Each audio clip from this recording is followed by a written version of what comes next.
Alert all SSS-GSIS Pag-ibig members, tigil singil sa SSS-GSIS Pag-ibig contributions, panawagan. Ano ito ating alamin?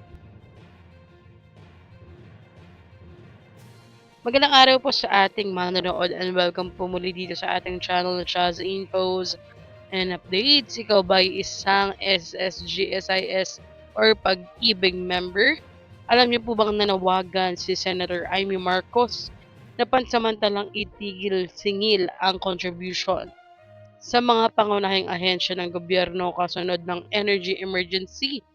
Nanawagan si Senador Amy Marcos sa mga ahensya tulad ng SSS, GSIS, Pag-ibig at PhilHealth na pansamantalang suspendihin ang paniningil ng contribution at pagbabayad ng mga loan. Ayon sa senadora, layunin nitong maibsan ang pinansyal na pasanin ng mga manggagawa sa gitna ng umiiral na krisis sa enerhiya. Kasunod ng pagdeklara ni Pangulong Ferdinand Marcos Jr. ng State of National Energy Emergency.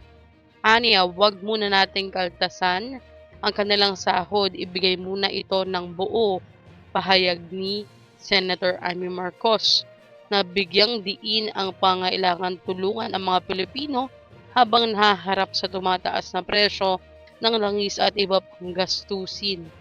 Sa kasalukuyan, wala pang pinal na desisyon ang mga nasabing ahensya kung ipatutupad ang panukalang ito, ngunit patuloy ang panawagan para sa agarang aksyon upang mapagaan ang epekto ng krisis sa publiko.